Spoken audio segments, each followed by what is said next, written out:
pretty good for the weekend, and that's about all I can say. If it does rain, it probably will be very, very brief and not like what we had last weekend. And that's the weather on the scene today. I'm Rick Sturdivant, and I hope you have a pleasant evening.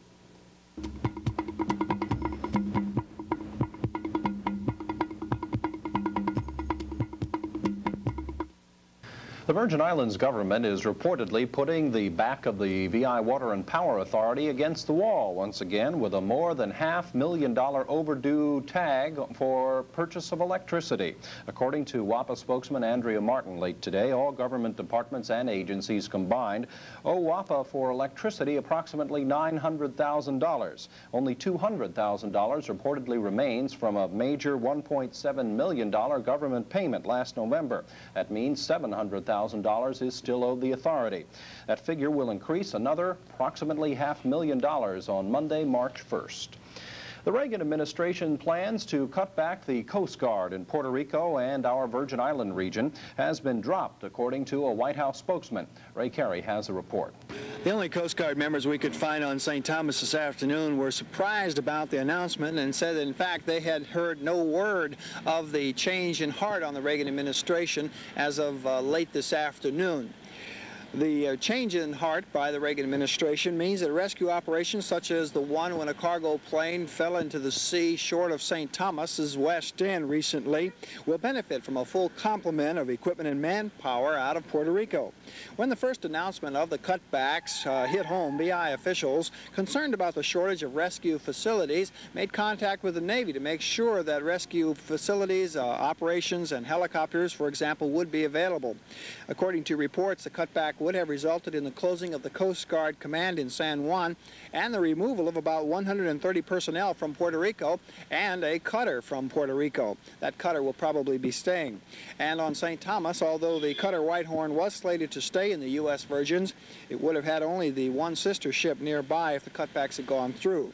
Local officials, aware of the great amount of water-related activity in the area, had expressed concern when the cutbacks were announced because of the chance that emergencies would find rescue operations lacking manpower and the equipment to save lives.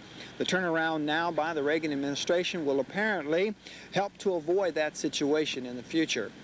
Details of the plan have yet, however, to be announced. Ray Carey for The Scene Today.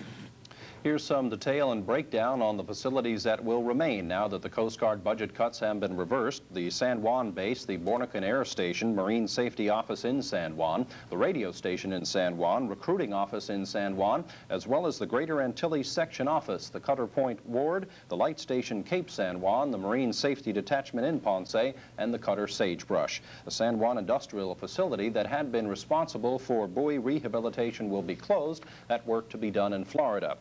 Emphasizing the need for the Coast Guard in our region, 8 men were rescued from a drifting barge 32 miles southwest of St. Martin today by a helicopter from the Bornican Air Station in Puerto Rico.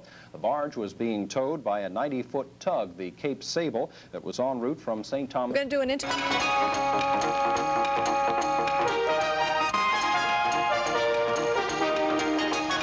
Channel 10 News, The Scene Today.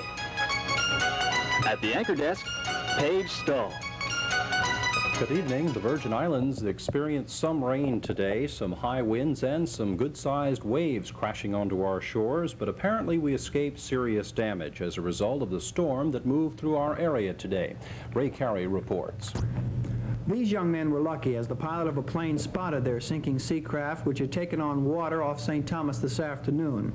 The men were brought in unharmed to the Coast Guard dock around 3 p.m. The boat had taken on water after the engine failed. Reports of boats in trouble were part of the day, as winds pushed seas so high they cascaded over Veterans Drive on St. Thomas, flooding nearby streets. Trees were knocked down, including one that blocked the road.